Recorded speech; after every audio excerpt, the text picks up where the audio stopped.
Добрый день, уважаемые коллеги.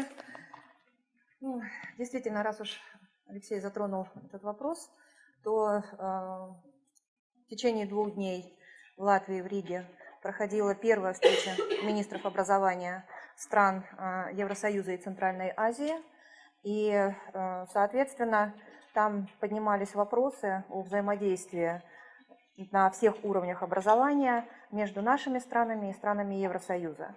И была выражена серьезная заинтересованность и со стороны Латвии, которая вот таким крупным мероприятием завершила свое полугодовое лидерство в Европейском Союзе.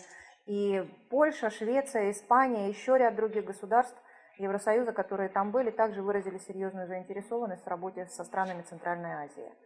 Поэтому было принято коммюнике по результатам встречи, и, в общем-то, принято решение о том, что эти встречи будут проходить раз в 2 года, и на них будут обсуждаться конкретные, скажем так, результаты и дальнейшие возможности, которые будут для наших государств. Поэтому я думаю, что это действительно значимая такая договоренность, и в какой-то мере она лежит и в контексте моей сегодняшней задачи дать обзор реформ в секторе образования, потому что одна из целей реформ – это вписать наше образование в мировой контекст при сохранении, естественно, его самобытности и при том, что оно должно отвечать в первую очередь потребностям самой Кыргызской республики. Когда я готовила презентацию, я взяла в качестве эпиграфа слова Тофлера, потому что они, мне кажется, очень хорошо отражают те изменения, которые в настоящее время происходят и в мировом образовании, и в нашем образовании. Потому что здесь речь идет о том, как должна перестраиваться и не только школа, скажем так.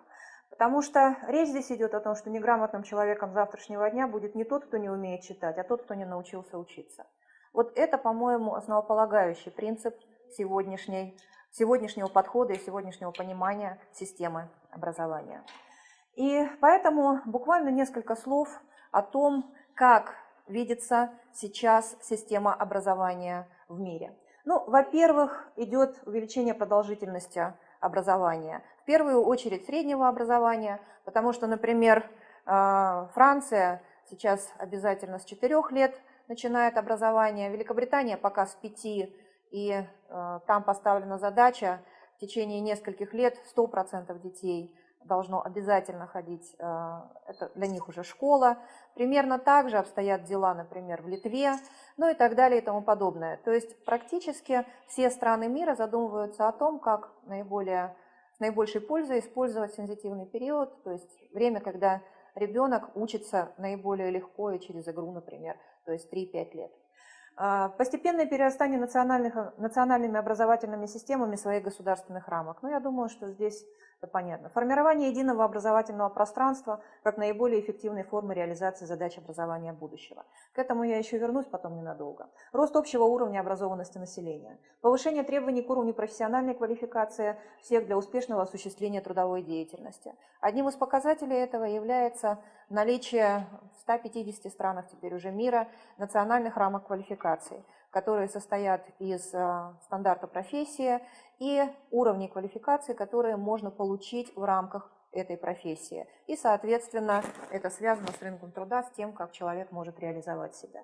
И необходимость постоянного обновления и пополнения компетентностей на протяжении всей жизни человека. На этом мы остановимся еще подробнее.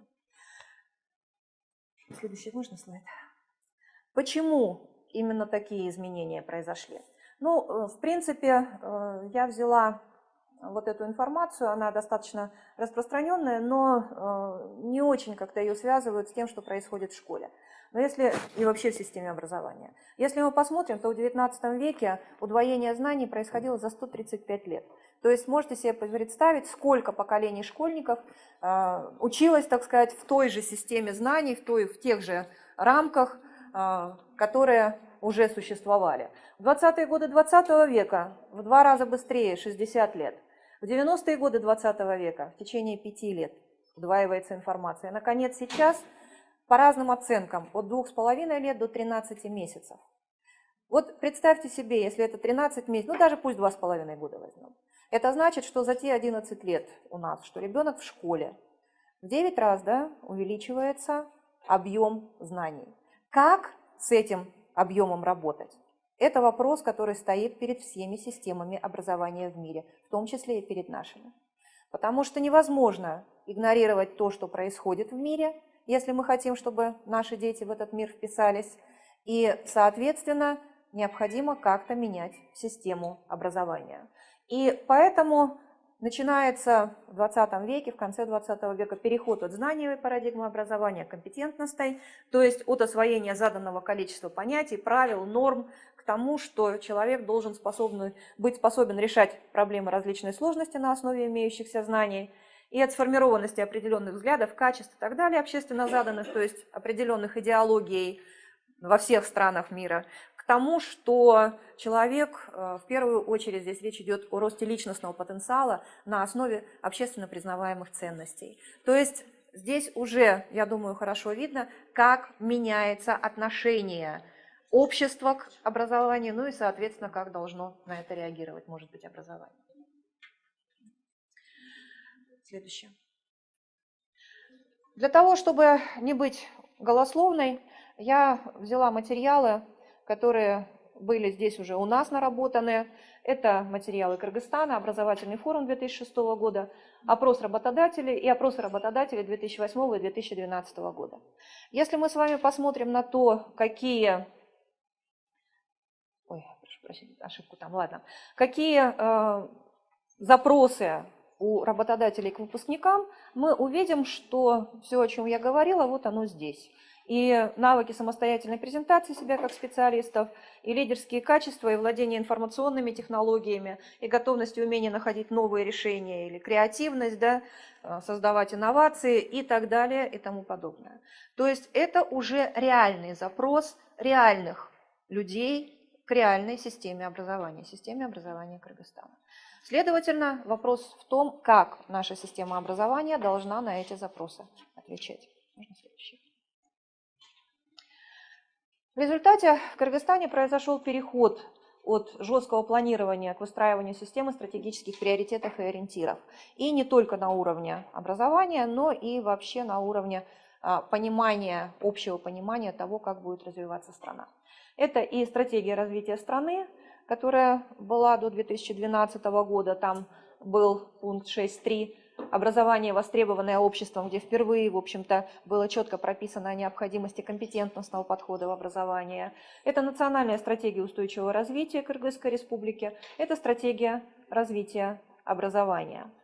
И в результате вот этого перехода у нас произошло понимание образования как основного средства развития человеческого потенциала Кыргызской республики. Поэтому появилась, или была принята, правильнее сказать, концепция образования для всех на протяжении всей жизни.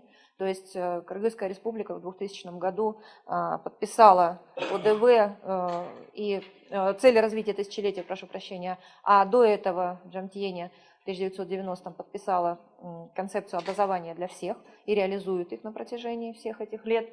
И образование на протяжении всей жизни – это то понимание образования, которое было сформулировано еще в середине 60-х, получило концептуальное оформление в докладе так называемой комиссии ФОРа в 1972 году в комиссии ЮНЕСКО, и затем в комиссии Делора, которая получила очень такое звучное название «Образование для 21 века».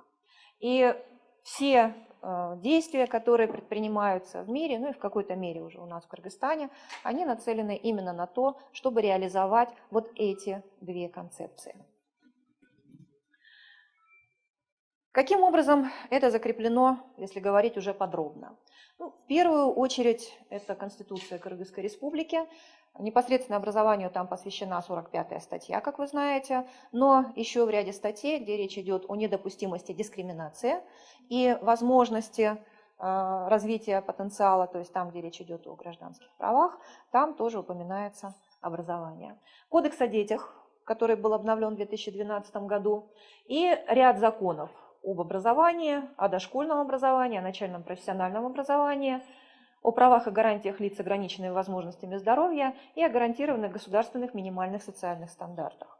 То есть вот это основная законодательная база, которая непосредственно регулирует те отношения, которые существуют в системе образования. Кроме того, существуют стандарты, как нормативы, которые должны реализовываться и по отношению к которым определяют качество образования, как вы знаете, и это стандарты сейчас уже на все уровни фактически образования. Первый – это государственный стандарт «Дошкольное образование и уход за детьми». Он появился в 2007 году, в 2012 фактически был полностью переработан. И, что очень важно, появился стандарт,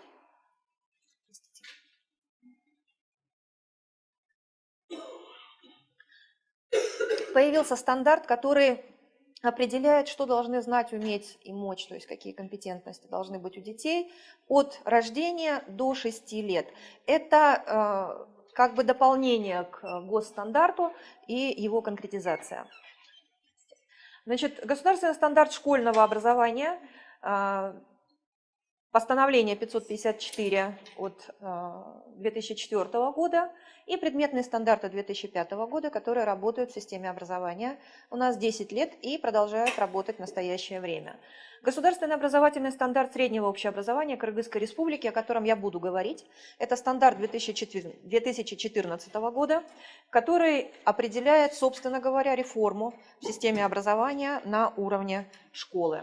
И государственные предметные стандарты нового поколения, стандарты начальной школы приняты, стандарты языковой образовательной области для 5-11 классов приняты, и остальные 6 образовательных областей, они в настоящее время готовятся.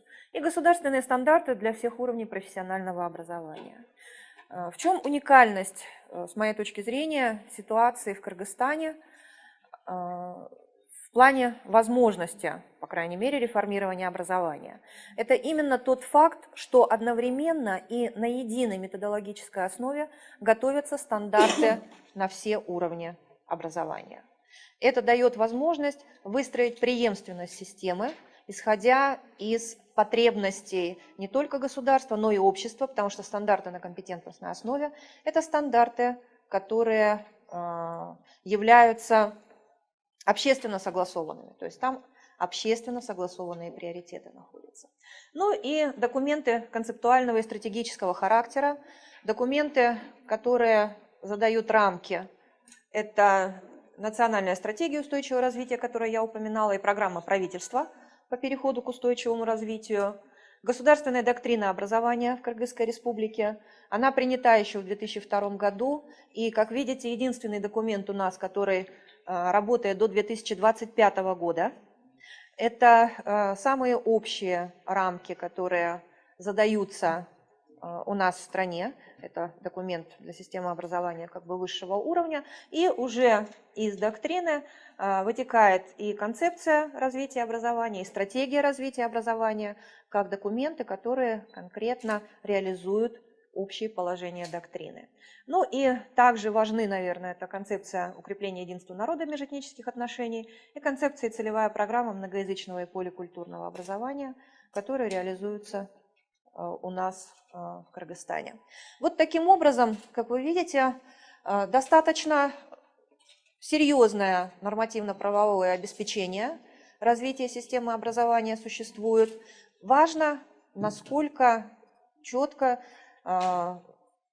практика, скажем так, работы в системе образования следует тем принципам и положениям, которые закреплены в законах, в подзаконных актах и в различных концептуальных и стратегических документах. Для того, чтобы каждый документ отвечал потребностям системы образования и позволял развиваться ей, а не сдерживать, что иногда бывает. Вы знаете, что существует такой механизм, как внесение изменений и дополнений в нормативно-правовые документы. И если вы посмотрите, например, в тактоме закона об образовании, то вы увидите, что практически каждый год мы имеем те или иные поправки в документ. Там будет написано, что закон такой-то 2003 года в редакции. И дальше пошли даты, когда были внесены те или иные изменения и дополнения. Последние изменения и дополнения – это май 2015 года, и сейчас подготовлен целый пакет документов, изменений, которые должны быть внесены в закон об образовании. Буквально несколько дней тому назад мы получили все листы согласования от министерств и ведомств на эти изменения. Ну, не знаю, успеет ли в этой сессии парламента их принять или нет, но в любом случае, когда начнет, может быть, работу новый парламент, эти изменения и дополнения будут закреплены в законе. Они связаны с тем, что в законе появится несколько иное, например, понимание того, что есть бакалавриат и магистратура, да, поскольку нынешняя не совсем отвечала потребностям развития системы образования. Появится, например, понятие инклюзивного образования, появится понятие, что для нас здесь, наверное, очень важно, да, образование для устойчивого развития, ну и так далее. То есть практически изменения вносятся почти в 16 статей закона об образовании. Ну, как я сказала, что мы получили листы согласования от всех министерств. Ну, поскольку министерства не возражают, то есть у нас есть только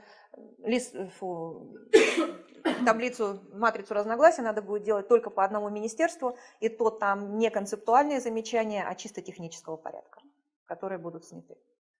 Поэтому надеемся, что здесь все будет принято. Ну и несколько иной механизм, например, есть, если мы говорим о стратегии развития образования на 2012-2014 годы. Там мы проходим эту стратегию через ряд этапов ее реализации.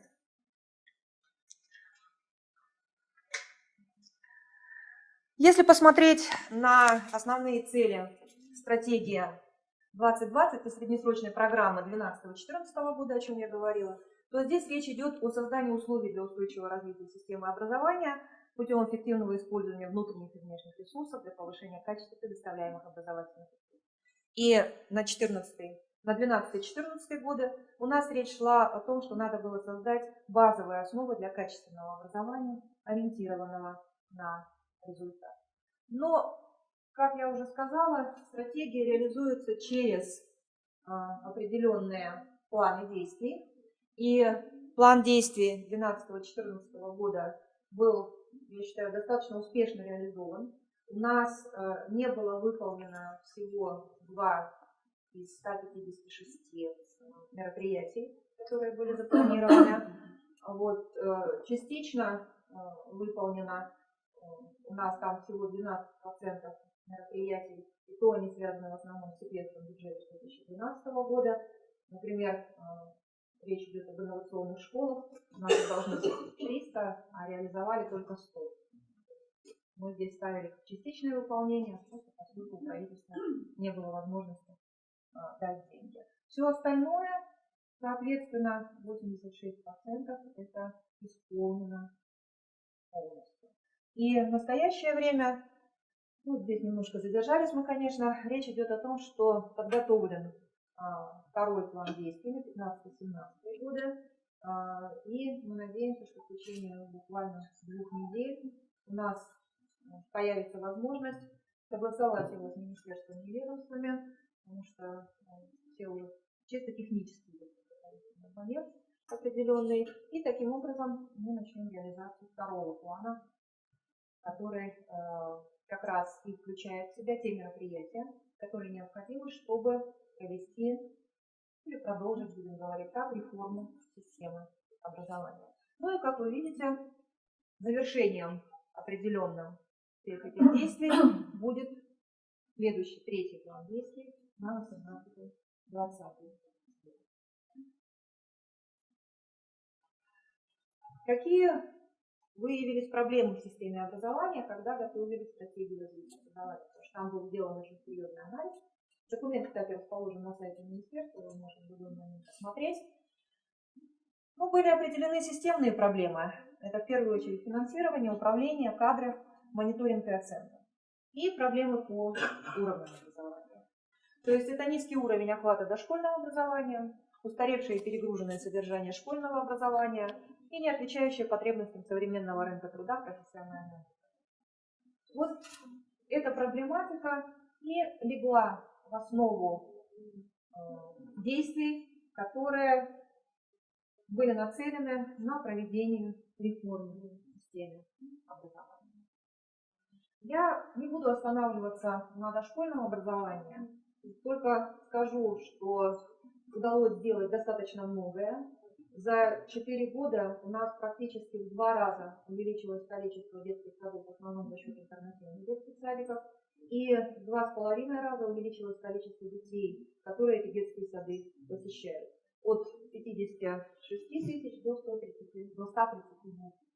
Это очень хороший рост. И кроме того, благодаря предшкольной подготовке у нас появилась возможность дать 3 месяца подготовки к школе всем детям, которые не посещают дошкольные образовательные организации.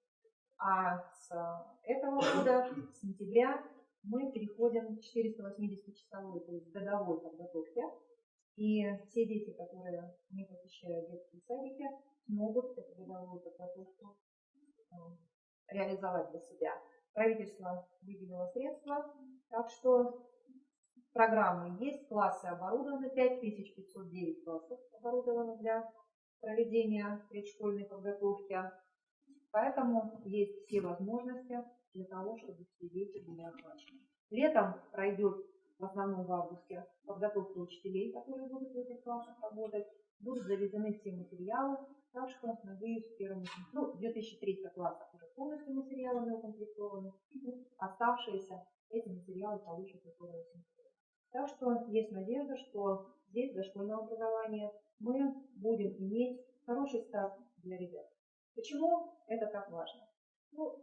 Я думаю, что многие из вас слышали имя профессора Хекмана, американского экономиста, который получил Нобелевскую премию 2000 года. И, собственно говоря, Нобелевскую премию ему дали за то, что он экономически обосновал те периоды, что ли, развития человека, в которые наиболее выгодно вкладывать средства для того, чтобы получить наибольшую отдачу.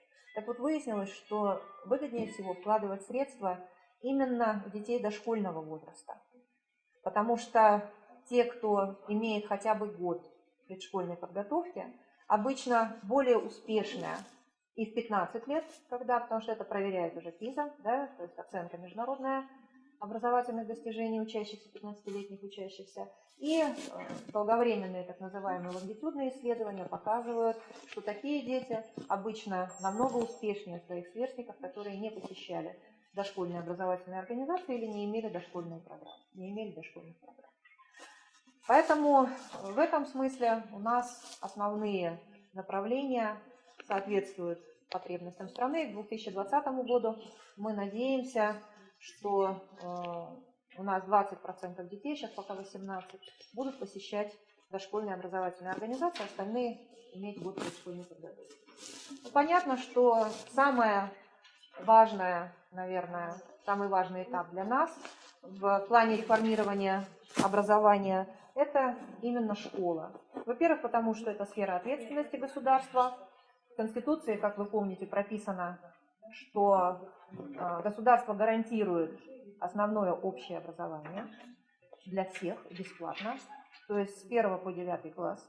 Ну и во-вторых, это самый массовый этап образования, который охватывает, мне бы очень хотелось сказать 100% детей, к сожалению, не могу. По последним данным, 98,4% всех детей от 7 и до 16 лет, то есть 1-9 классы.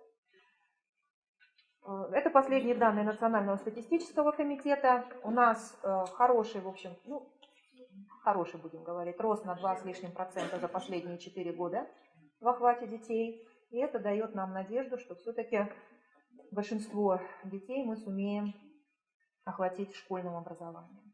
Хотя задача для Кыргызской республики в рамках цели развития тысячелетия стоит 100% охват. Здесь мы, к сожалению, его не выполняют. Но для нас важно еще не только то, чтобы все дети были охвачены образованием. Для нас, согласитесь, очень важно, чтобы образование, которое дети получали, было качественным. А качество образования задает стандарт. И, как я и обещала, несколько слов о государственном образовательном стандарте 2014 года.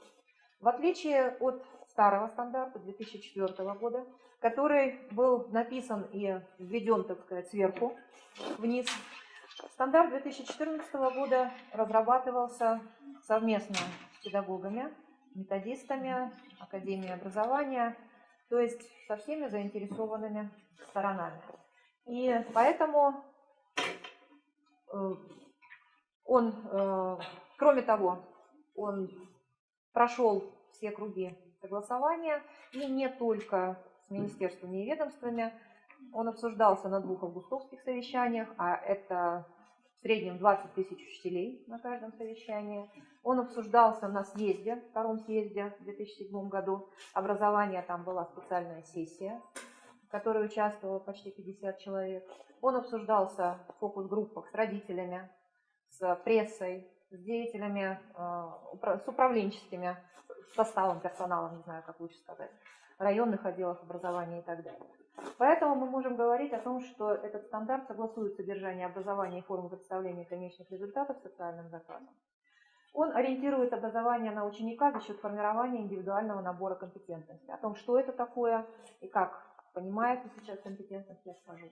Ставит и формулирует цели образования как результаты обучения, выраженные в действиях учащихся, которые можно надежно измерить. Определяет ключевые компетентности, основываясь на типах ресурсов, используемых людьми. Устанавливает результаты образования по ступеням обучения. И определяет формы и методы оценивания достижений учащихся. Вот в нормативном документе впервые в Кыргызстане появилось понятие оценивания вообще в этом стандарте. И одно из тех изменений, которые на основе стандарта принятого уже вносятся в закон об образовании, это именно первая статья, то есть термины и определения, которые используются в законе. Там, благодаря этому госстандарту, появилось понятие оценивания, которое раньше не было вообще. Вот. Ну и, соответственно, госстандарт является обобщающим сводом положений общегосударственного характера, который обеспечивает конституционные права граждан на получение качественного школьного образования как основу образования на протяжении всей жизни. Как я уже сказала, ключевое понятие, которое является сердцем, если хотите, стандарта, это понятие компетентности.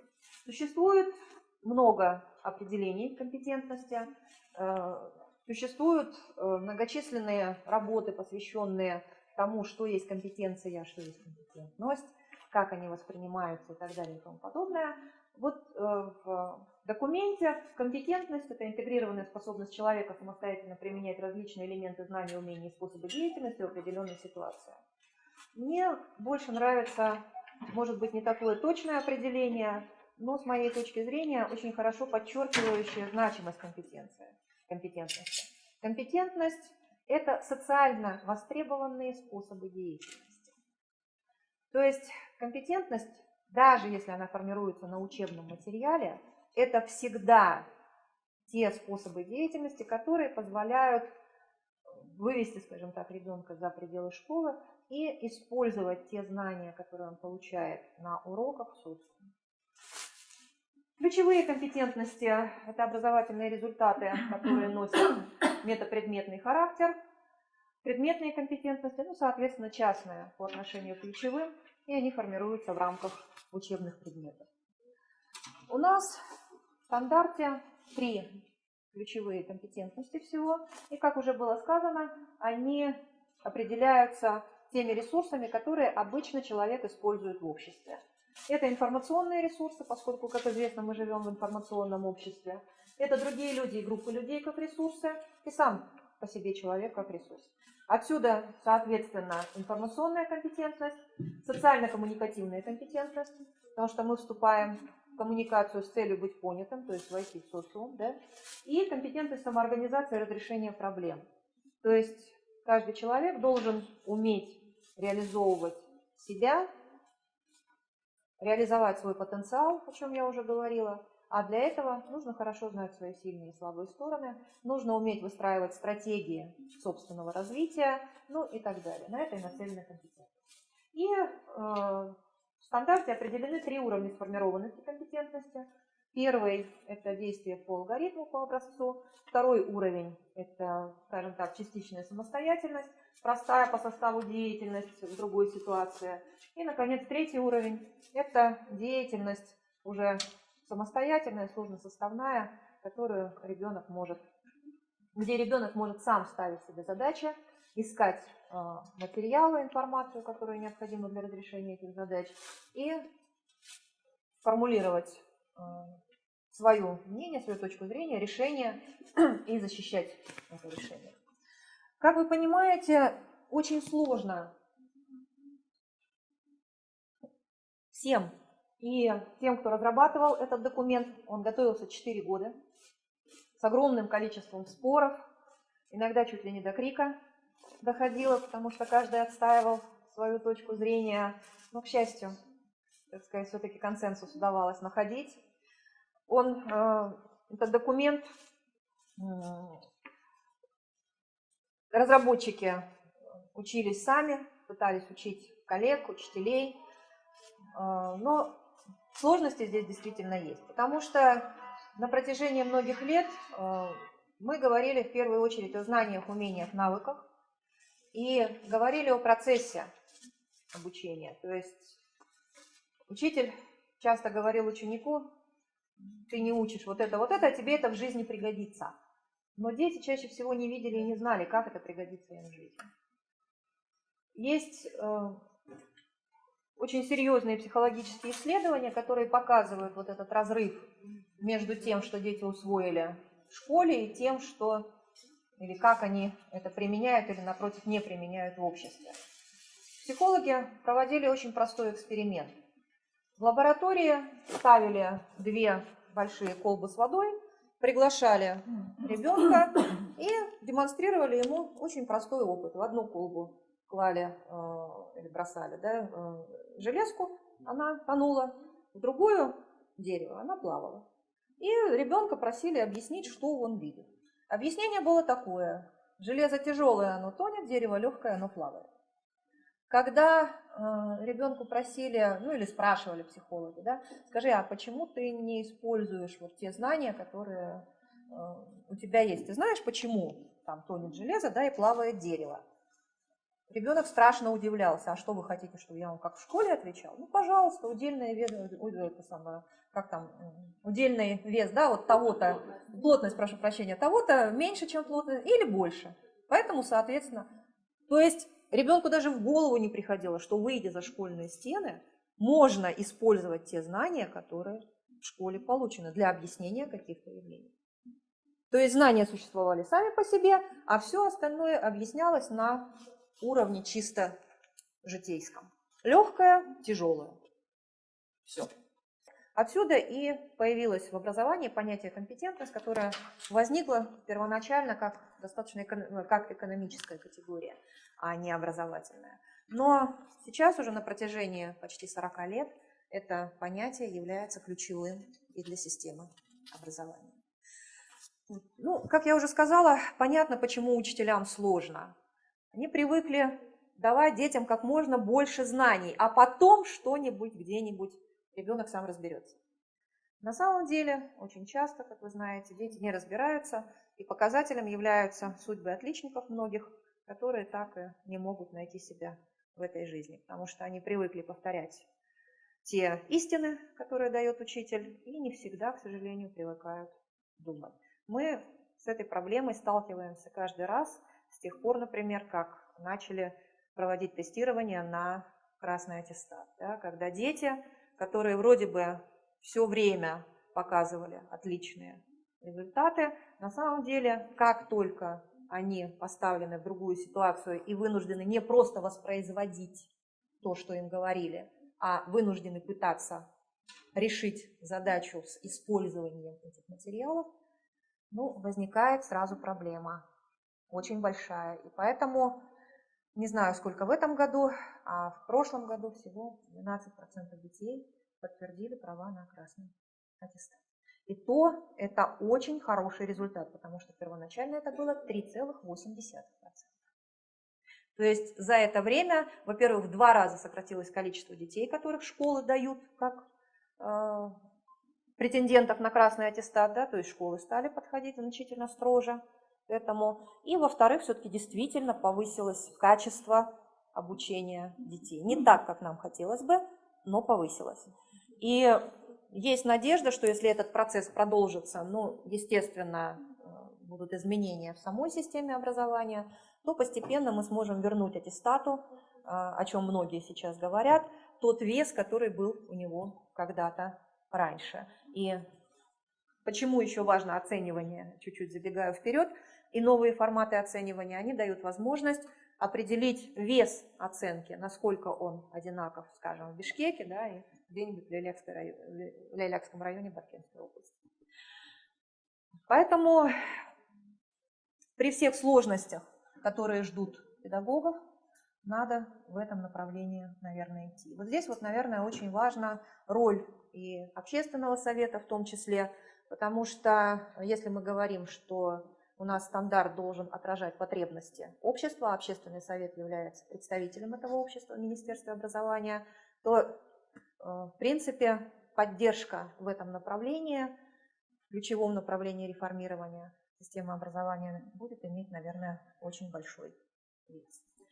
Еще один очень важный момент, который был изменен в нашем госстандарте новом, это понятие образовательных областей.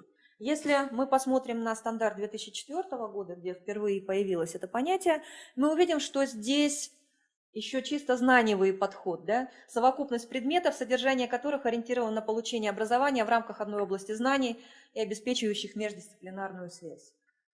Если мы посмотрим на то, что... прошу прощения, я не написала госстандарт, оставила рамочный национальный куррикулум. Образовательная область – составная часть госстандарта, которая включает содержание образования, отражающее определенную сферу или фрагмент действительности и требования к выпускнику по освоению указанного содержания образования. То есть, как видите, разница принципиальная. Здесь вводится не просто знание как таковое, а знание в контексте, в социальном контексте. Ну вот, и, соответственно, это 2004 год, это 2014 год. Что нас не очень устраивало? Ну, во-первых, филологическая, да, образовательная область. Здесь и язык, и литература. В 2014 году разделили языковые предметы и литературу, потому что литературу все-таки нам надо возвращать как искусство. Не как литературоведение, которое сейчас преподается в школах, а как предмет, который, в центре которого стоит художественный образ, поскольку да, литература – это именно образы. Вот. И в этом смысле литература, музыка, изобразительно-художественное творчество – это именно образовательная область искусства. Ну, математика, вы видите, у нас осталась только математическая, а вот информатика и черчение перенесены в область, которую здесь нет вообще, потому что общекультурная образовательная область как-то очень странно. Физическая культура, допризывная подготовка, трудовое обучение и в то же время изобразительное искусство. Ну, как-то оно не очень. Поэтому появилась технологическая образовательная область, которая включает в себя те предметы, которые помимо самоценности могут также быть обслуживающими для других образовательных областей. Скажем, компьютерная грамотность нужна абсолютно сейчас во всех предметах, и поэтому очень важно, чтобы она была на протяжении не только 7-8 класса, как сейчас, но и на протяжении более длительного периода, поскольку каждая образовательная область должна присутствовать от 1 до 11 класса. Внутри образовательных областей существуют предметы, и существует два, как видите, подхода к конструированию предметов. Первый, который соответствует старому стандарту и знаниевой парадигме, это содержание образования по каждому учебному предмету должно соответствовать логике и системе, свойственной той или иной науке. То есть материал надо структурировать так, чтобы он отвечал логической системе соответствующей науки. Все. Точка. Причем вот это определение я взяла из учебника педагогики Харламова, который, в принципе, мне нравится, потому что там была сделана одна из первых попыток еще в Советском Союзе, 1989 год, выйти на деятельностный подход в области образования. Тем не менее, как видите, определение предмета очень четко фокусируется на знании основ науки. Но в это же время примерно Краевский, Лернер, Скаткин и ряд других педагогов, исследователей, они говорили о том, что меняется понимание того, что есть предмет, и, соответственно, меняются подходы к конструированию предмета. Посмотрите, я специально вынесла слова академика Краевского, который говорит, что научно обосновать предмет не значит построить его по образцу науки. Научное обоснование – это прежде всего обоснование педагогическое. То есть это обоснование того, как ребенок может освоить, через что этот предмет. И поэтому, если, условно говоря, в физике у нас там что, механика, да, первая, потом там электрические, да, какие-то, потом, я не знаю, там Эйнштейн, условно говоря, то это не значит, что ребенку именно в такой последовательности надо давать этот материал. Надо понять, что необходимо для ребенка определенного возраста, если у нас физика 7 класса, да, что может освоить и как может освоить ребенок. Потому что вот в России, например, сейчас ввели, пока тоже так осторожно, да, есть понятие, например, юношеское образование. То есть это как раз вот образование, как у нас говорят, основное, 9 класса, где речь идет о подростках. И там совершенно по-другому конструируются подходы к содержанию образования, исходя вот именно из педагогически адаптированного, как говорил Краевский, опыта человечества. Поэтому каждый предмет должен менять свое содержание и свою структуру. И почему еще появились образовательные области? Речь идет о самом спорном, пожалуй, моменте, который существует в настоящее время в Кыргызстане. В мире он бесспорный, у нас, к сожалению, здесь очень большие споры. Это возможность интегрированных предметов на разных этапах развития образования. К сожалению, интеграция, как вы знаете, процесс, или отношение к интеграции, да, у нас очень сложное. Здесь речь идет и о материале, о том, как он может интегрироваться. Речь идет и о подготовке и переподготовке учителей, которые необходимы для преподавания этих предметов.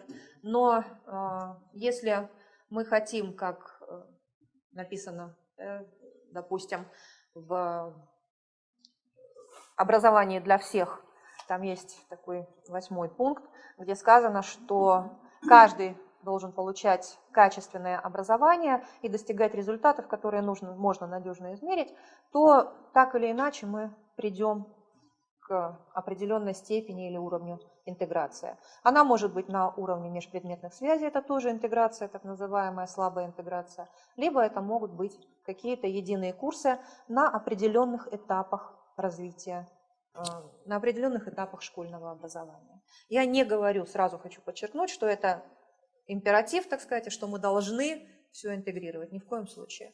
Но продумать, где возможна интеграция, например, наверное, стоит. Вы видите, что задавалась цель образования. Цель сначала образовательной области, я здесь уже не стала ее писать, цель предмета, задачи, 3 типа. Цели обучения предмета, то есть развертывание предмета на каждом этапе. Первая ступень – это начальная школа, вторая – 5, 9 и 3, 10, 11. Причем на 2 уровнях задавались цели, еще есть и профильное обучение. Формировалось на основе этого ядро каждого предмета и давалось его обоснование, а затем расписывались компетентности, причем как ключевые, так и предметные компетентности и образовательные результаты.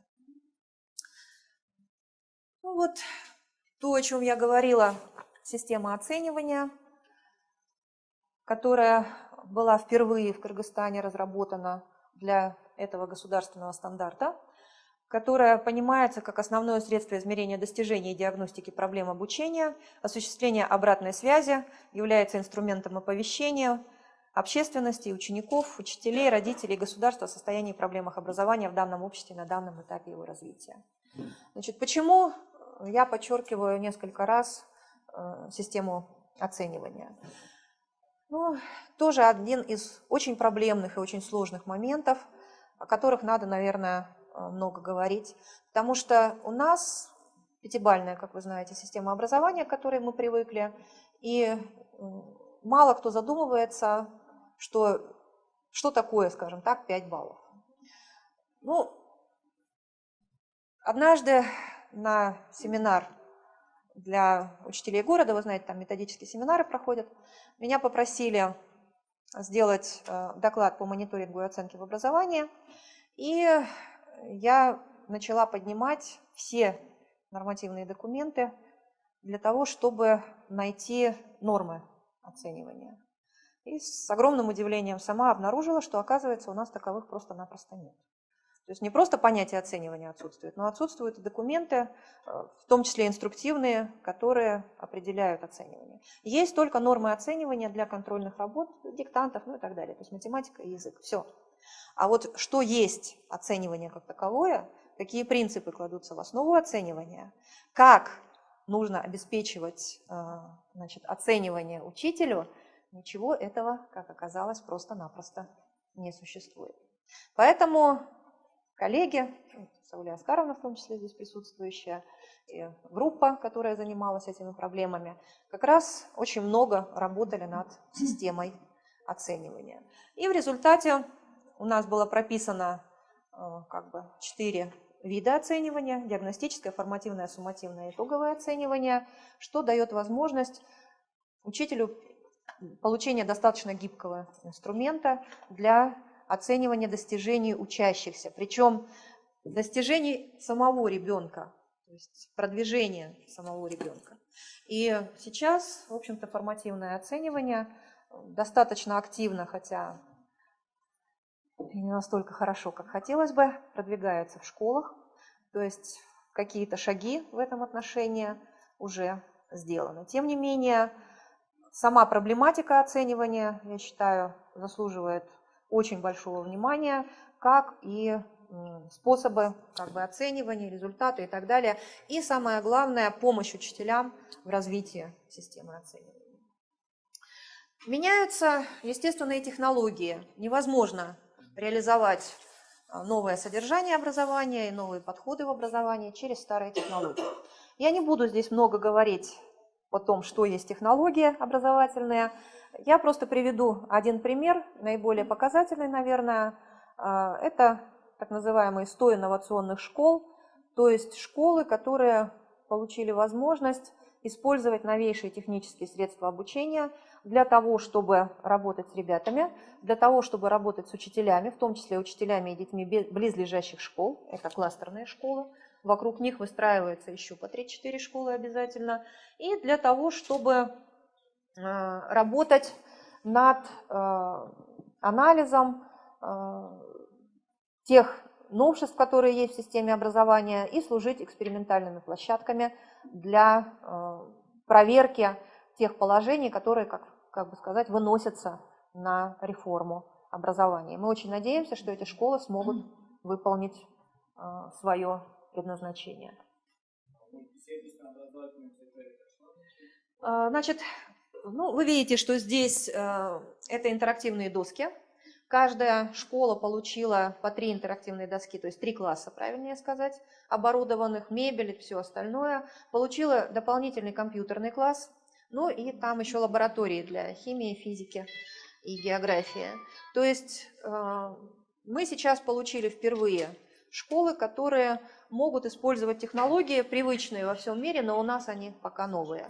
И мы очень, собственно говоря, здесь уже даже не надежда, а уверенность, что у нас при поддержке Азиатского банка развития, чей проект начнет реализоваться в этом году, потому что президент закон уже подписал, остались только юридическое заключение, и проект начнет действовать. Так вот, 35 из этих школ будут доведены до уровня так называемых смарт-школ или умных школ. То есть это школы, где полностью существует электронная среда обучения. И на этих школах будет сделана попытка проработать различные нормативные аспекты, да, то есть что такое электронная среда обучения, какая она должна быть, параметры, характеристики, чтобы она помогала детям, а не мешала. Да? Здесь же будут апробироваться электронные образовательные ресурсы, потому что стоит задача за фактически 3 года, да, довести их количество до 2000. Это и ресурсы, которые будут делать наши учителя и методисты, это будут и адаптированные ресурсы, то есть, скажем, для старших классов профильных это могут быть лекции, скажем, лучших ученых, которые то или иное направление представляют, потому что профиль должен позволять детям ориентироваться в том пространстве, в которое они хотят, так сказать, потом прийти. Ну и так далее и тому подобное. Поэтому очень важно, чтобы у нас появились экспериментальные площадки, позволяющие отрабатывать и новое содержание образования, и новые методы, и новые форматы работы с учителями. Потому что, ну, например, в министерстве, мы надеемся, потому что договоренность была, при поддержке проекта АБР будет поставлена техника для связи, то есть будет возможность проводить, например, ряд совещаний в онлайн-режиме, потому что такая же техника будет поставлена в районных отделах образования, вот, ну или, может быть, в областях, посмотрим, как там получится. И, с одной стороны, это, соответственно, возможность быстро и оперативно решать возникшие какие-то проблемы, реагировать на то, что есть на местах, с другой стороны, возможность довести до большего количества учителей политику в области министерства, то есть это большая открытость, ну и так далее и тому подобное.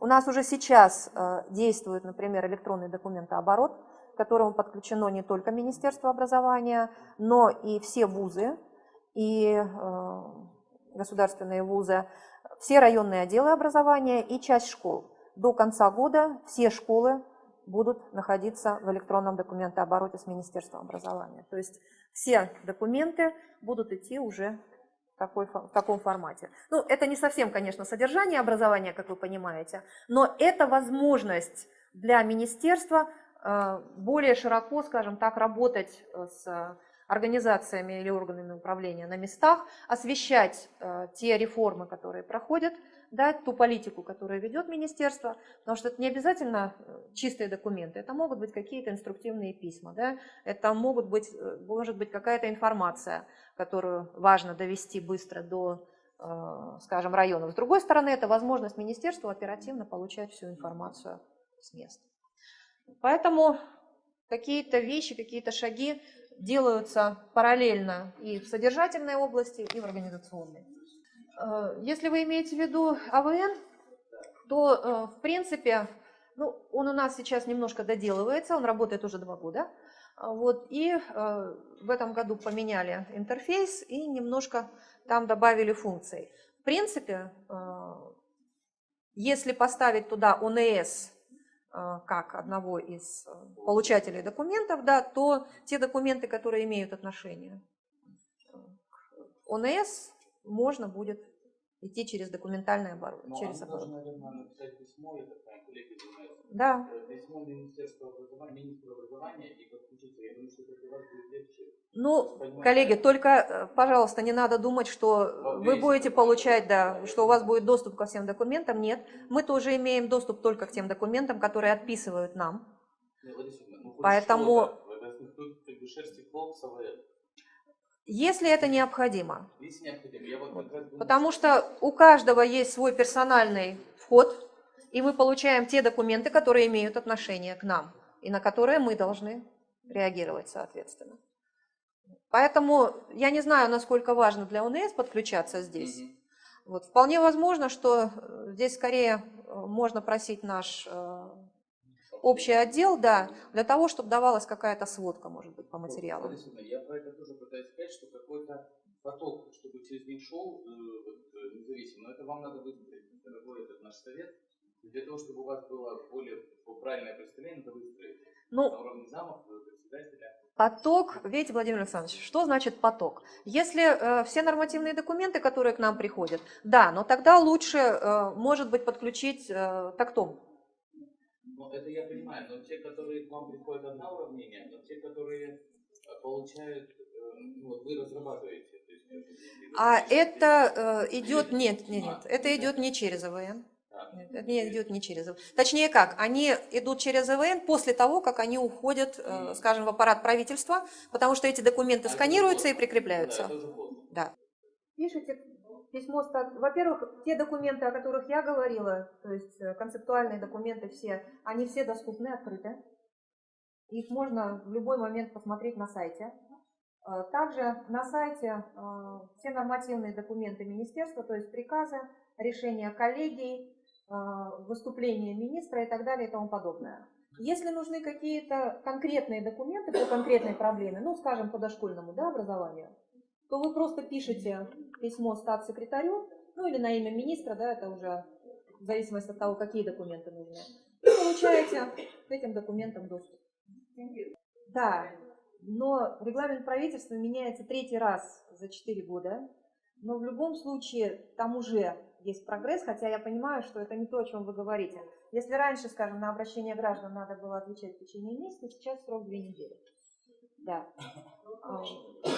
У нас сейчас есть, то есть вы можете зайти на сайт и написать на министерский email, и этот документ в течение дня чаще всего попадает статс-секретарю или к министру и отписывается специалисту. То есть, в принципе, в течение 2-3 дней можно получить ответ.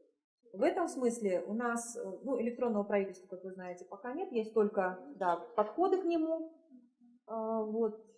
Как будет дальше, я не могу сказать, не берусь, потому что это вообще не моя сфера. Вот. И насколько это все изменится.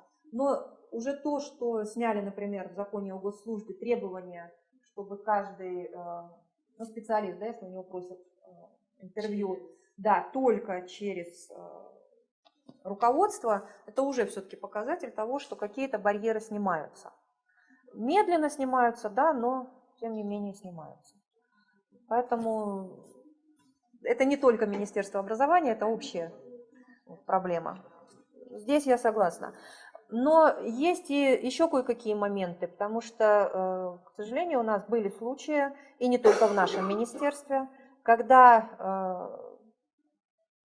как бы журналист, получив доступ к документам, использовал их, мягко говоря, не в соответствии с журналистской этикой. И при этом никакого наказания у нас журналисты не несут. Даже несмотря на то, что смысл документа был передан прямо противоположным образом. И мы с этим тоже сталкивались, поэтому какой-то уровень или степень защиты документа, я считаю, что это вполне нормальная вещь. Вот. Если бы, ну, то есть их тоже надо создавать, механизмы, которые, во-первых, дают нам возможность получать журналистов, скажем, пишущих в системе образования, хотя бы с минимальным знанием проблемы, потому что таких у нас, к сожалению, практически раз-два и все. Да, это серьезная проблема.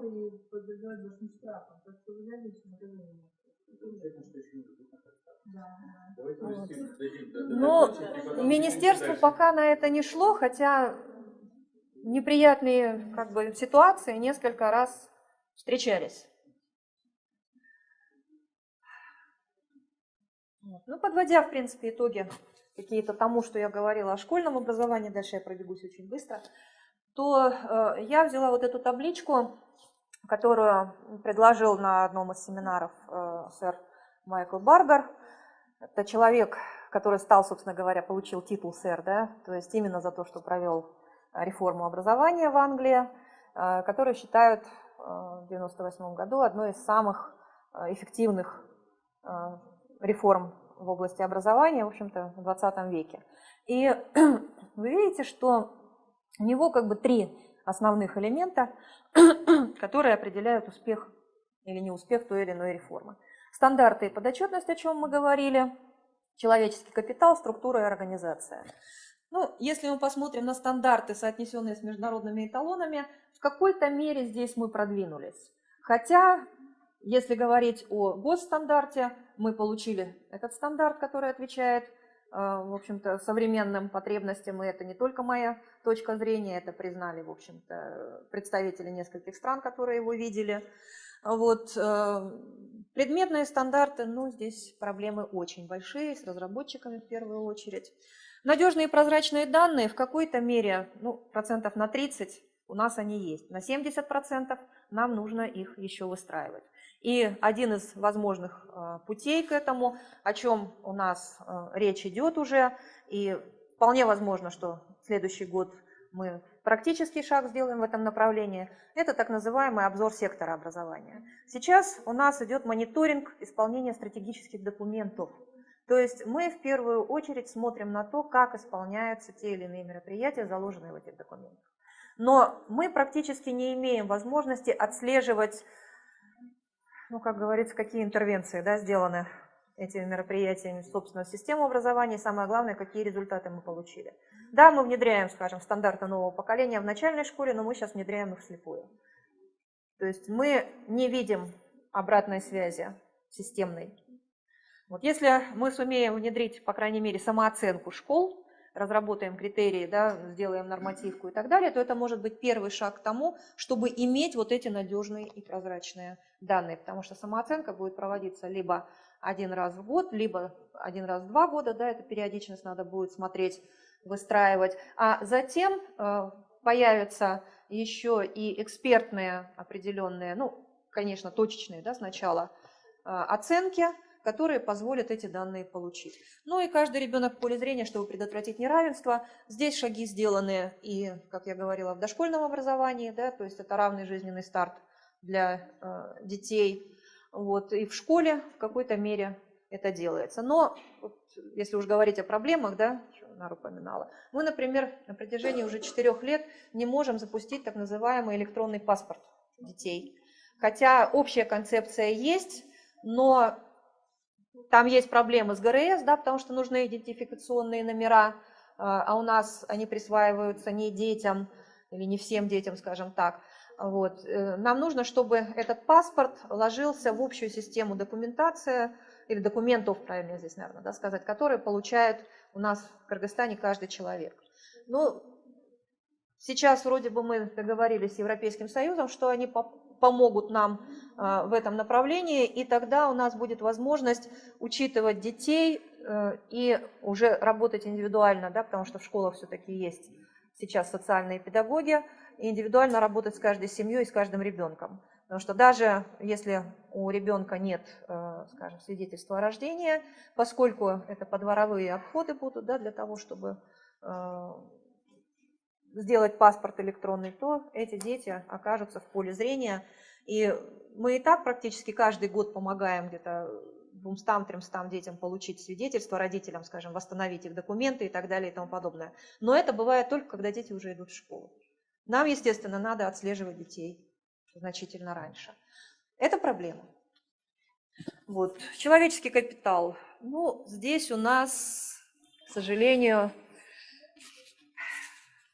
не знаю, 20% есть того, что мы делаем или нет. Потому что отбирать лучших кандидатов в педагоги и хорошо их готовить, мы все сталкиваемся с тем, что у нас, к сожалению, не самые лучшие выпускники идут на педагогические специальности.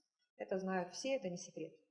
Точно так же, как далеко не самые лучшие всегда идут потом в школу. Поэтому попытка переломить эту ситуацию делается, и новые стандарты по педагогическим специальностям, которые позволяют лучше готовить педагогов, и попытка сейчас разработать концепцию «Учитель» в Министерстве образования, поскольку надо комплексно подходить к этой проблеме, и попытка разработать критерии оценки эффективности деятельности учителей, увязать их с зарплатой, не с тем повышением зарплаты, о котором сейчас речь идет, да? Это получат все, потому что там база. Но вот затем, когда стимулирующий фонд у нас будет доведен до 20%, он будет как раз очень тесно увязан с критериями эффективности деятельности учителя. В принципе, апробация критерий начнется 1 сентября, скорее всего. Они уже есть, они отданы сейчас в правительство, там смотрят. А когда это будет уже массово, может быть, со следующего года. И тогда будут возвращаться категории, но они будут совершенно другие, не такие, как были раньше. Они будут определять качественный уровень учителя. И, соответственно, получить категорию можно будет только как бы после оценки того, насколько эффективно конечная результат работы, то есть насколько изменились дети. Мы, во всяком случае, пытаемся прийти к этому. Ну, насколько нам это удастся, посмотрим. Да? Теперь, получается, категория зависит от того, как дети дали результат? В том числе. Не только от этого, конечно, но и в том числе. Потому что у нас раньше было 65% педагогов высшей категории, а качество, ну, от всех, да, работающих, то есть вот у нас 70 тысяч, ну, где-то 68, 72, да, вот 75 колеблется в разные годы. И 65% из них имели высшие категории. А качество обучения мы все знаем. Чтобы это не допустить. Ну, сильные руководители школ здесь, наверное, очень важно, может быть, это и тоже поддержка совета здесь может пойти, что у нас необходимая программа менеджмента в образовании, и директорами могут назначаться только те, кто эти программы закончил. Я думаю, что такой подход, который принят во всем мире, и потом должна идти сертификация, да, директоров, где-то это делают, ну, как в России, например, институты повышения квалификации, в Америке, например, это делают ассоциации директоров, которые существуют в каждом образовательном округе, в Грузии это делают дома учителя, ну и так далее. То есть механизмы разные. Но важно, что везде отслеживается качество директоров, потому что если не будет в школе лидера, который создает школьную команду и позволяет этой команде развиваться, то говорить об успешности школы будет довольно сложно. Ну и структура организации, вы видите, что здесь речь идет о бюджетах. Мы делегировали их пока на районный уровень, и это удалось сделать в 2013 году. Потому что раньше у нас было Илатмату, сейчас районное отдел образования, бухгалтерия. Вот. И благодаря этому у нас последние 2 года нет сбоев в финансировании, что очень важно. Потому что, ну, что правительство подвигнуло, да, все-таки принять решение о передаче финансирования через министерство и районное отдел образования. В 2012 году 129 миллионов сомов были возвращены в казначейство с уровней Айлакмату. Это были деньги, которые не были начислены в стимулирующий фонд учителям. Потому что Айлакмату были абсолютно не заинтересованы в том, чтобы кому-то там что-то начислять, это лишняя работа. И вот это стало, видимо, последней каплей через 4 года после того, как мы начали говорить о необходимости возвращения этих средств, так сказать, через районные отделы, мы это получили. Часть школ, ну, поскольку у нас есть подушевое финансирование, как вы знаете, вопрос тоже спорный, но, видимо, уже дающий какие-то результаты, часть школ имеет собственную бухгалтерию, то есть где-то на уровне школы. Ну, почему я сказала, что подушевое финансирование дает некоторые результаты? Дело в том, что последние данные Национального статистического комитета показали очень интересную картину. 3 области, которые начинали подушевое финансирование, это Чуйская, Сыкульская и Баткенская, на протяжении последних 3 лет дают устойчивый прирост детей, которые ходят в школу. Остальные 4 области, где подушевое финансирование вот только начинается, дают устойчивый тренд сокращения количества детей, которые охвачены школьным образованием. Конечно, не знаю, можно ли говорить, что это в первую очередь подушевое. Возможно, там еще какие-то факторы действуют, но вот такой тренд просматривается. Все-таки 3 года – это уже показатель определенного процесса, который происходит. Посмотрим, что мы будем иметь дальше, и посмотрим, насколько мы сможем выровнять оставшиеся 4 области, в которых и Сыкульская, Баткенская, Чуйская. Они начинали. Ну, речь ведь идет не о том, едет ли народ, речь идет о том, сколько из этого народа охвачено образованием. Потому что народ едет, это немножко другое. Другие как бы данные показывают, что да, у нас здесь действительно в Чуйской области, в Бишкеке 103, 105, 115 в отдельных районах процентов. То есть вот это вот как раз показатель того, что народ едет. А вот охват, чистый охват, да, это уже чуть-чуть другое. Это сколько мы сумели из этих людей охватить. Ну вот, пожалуй, это основные какие-то моменты, ну и учителя, да. Понятно, что без хорошего учителя, я уже говорила, мы хорошего образования не получим. И буквально 2 минуты я пробегусь по общим принципам развития профессионального образования, поскольку у вас Светлана Рустамовна будет говорить о нем сегодня довольно много. Я не буду останавливаться на том, что там происходит. Просто скажу, что общие принципы, которые легли в стратегию и исходя из которых разрабатываются планы, это, соответственно, направление подготовки результатов обучения выпускников требованиям рынка труда, взаимодействие с работодателями на разных уровнях в процессе обучения студентов и повышения квалификации педагогов, проведения научных исследований, создание модели выпускника и разработки стандартов, обучение студентов здесь на основе трехсторонних соглашений работодатель, организация, профессиональное образование, студенты, развитие центров карьеры для того, чтобы отслеживать возможности, скажем так, студентов в выходе на рынок труда. И еще один очень важный момент – это образование взрослых. Оно впервые появилось в стратегии развития образования до 2020 года. И вот как раз это показатель того, что образование на протяжении жизни – это не просто сейчас уже концепт, а это попытка положить его в конкретные мероприятия. Образование взрослых – наиболее, пожалуй, востребованный сейчас уровень образования в мире. Связано это с двумя вещами. Во-первых, с тем, что, как я уже сказала, образование на протяжении всей жизни. И люди, как вы знаете, по исследованиям 90-е годы, не знаю, более современные, 4-5 раз в течение жизни меняли не просто работу, а сферу деятельности. И поэтому переобучение во всем мире – это очень важная вещь. В той же самой Америке, других данных у меня просто нет, каждый год более 1,5 миллиарда тратится корпорациями на повышение квалификации и переподготовку своих сотрудников. То есть это огромнейший рынок. И вторая причина, почему такое внимание уделяется образованию взрослых, это старение населения в мире. Люди, нас это, к счастью, не касается, да, у нас до сих пор 34% молодежи в стране. Вот. Но, тем не менее, такое у нас будет только до 50-го года. Потом общий тренд, как считают, пойдет и у нас.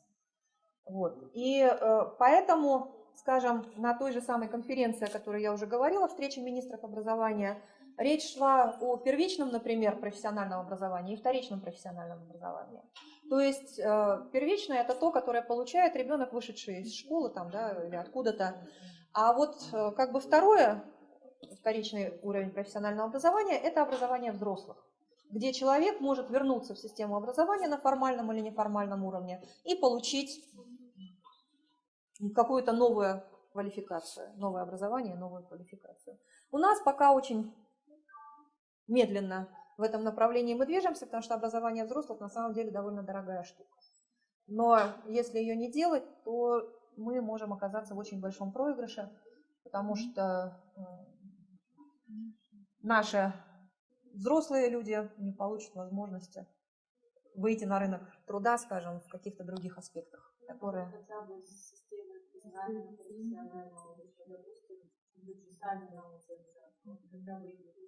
Вот. Это как раз те самые рамки квалификации, о которых я начинала говорить. У нас есть понимание того, что они нужны. Я считаю, что это очень большой шаг вперед.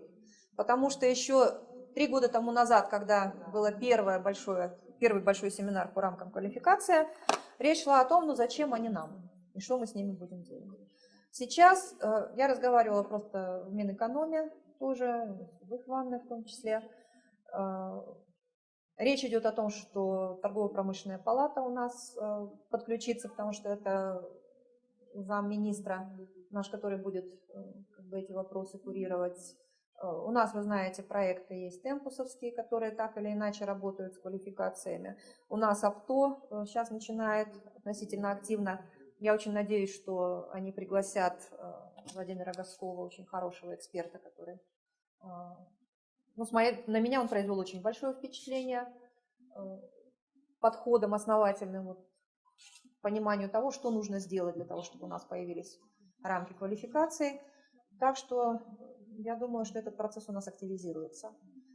И, конечно, здесь несколько проблем. Во-первых, это стандарты профессий, которых у нас нет и которые надо разрабатывать и описывать. И это определение уровней квалификации, которые у нас могут быть и которые надо сертифицировать. Это разработка документов, которые должны получать те, кто подтвердил свой уровень квалификации. То есть это разные типы сертификатов и дипломов, чего у нас тоже сейчас пока нет. Вот, поэтому здесь фактически надо все начинать с нуля.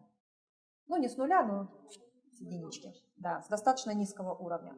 Но, повторяю, тот факт, что мы имеем теперь понимание необходимости этой работы, это очень важно. И вот здесь, может быть, совет может сыграть, так сказать, большую роль, потому что речь идет о том, что в том числе и педагоги должны иметь право на признание своей квалификации. Да? Вы знаете, что во многих странах мира есть вообще вход в профессию, так называемый. То есть диплом вуза – это не, как сказать, невозможность еще работать педагогом. Обычно надо на протяжении года отработать помощником учителя. Вот. Затем сдать квалификационный экзамен и только после этого получить возможность работать. У нас такого пока нет, но, скажем, сертификация квалификации учителей, да, ну, это то, о чем я говорила. И она должна быть, в принципе, привязана к рамке квалификации постепенно. Ну вот, пожалуй, основные моменты, еще один, на который мне хотелось бы остановиться. Как раз тот вопрос, который задавал Владимир Александрович, каким образом реализовывать открытость того, что делает министерство, о чем мы уже начали говорить, и как взаимодействовать с советом. Ну, с моей точки зрения, здесь несколько направлений. В первую очередь, это отслеживание материалов сайта, да, и помощь какая-то определенная, то есть мониторинг. Я думаю, это очень важно. И система запросов информации. На что можно опираться? Если взять типовое положение о Совете, это глава 3, пункт 11, да, где Совет для осуществления возложенных на него функций имеет право запрашивать в пределах своей компетентности информацию. То есть на основании этого пункта вы можете запросить любую информацию из министерства. Сделать на него ссылку и все. Ну и организовывать, проводить консультации. Да. Кроме того, как и любой гражданин, на основе закона о доступе к информации вы имеете право сделать какой-то индивидуальный запрос, а не только запрос Совета. У нас сейчас начала довольно активно работать пресс-служба. И я думаю, что работа с ней, у нас сейчас 3 человека фактически работают, это очень хороший способ отслеживать, с одной стороны, то, что делает министерство, а с другой информировать всех о том, что делает Совет. Потому что прежний состав Совета информацию эту никуда не размещал, во всяком случае я ее в открытом доступе не видела. Поэтому это должно быть, так сказать, двухстороннее движение. Да? Ну и плюс это может быть участие в качестве наблюдателей в заседаниях, ну, например, коллегия. Да? Сразу говорю, что это предварительная договоренность. Просто должна быть, вы подходите к секретарю коллегии, говорите, что вас интересует тот или иной вопрос. Вот, и получаете, так сказать, возможность. Эльдар Эртабалдиевич. Он есть. На прошлой неделе у нас приходил, да, он работает сайт, на прошлой неделе к нам приходил компьютерщик, который этот сайт в очередной раз обновляет. И обещает, что больше он у нас виснуть не будет, потому что у нас была проблема перегруженности информации. Почему мы начали его менять? У нас не помещалась уже информация, нельзя было разместить, скажем, ролики, да, большой объем. Вот, невозможно было разместить учебники, что мы начинали делать. Вот, и поэтому пришлось сайт переделывать. Его сделали не очень удачно. Он начал зависать. И вот сейчас, то есть технические ошибки исправляют. Будем надеяться, что он заработает хорошо. Ну вот, благодарю за внимание. Я попыталась какие-то вещи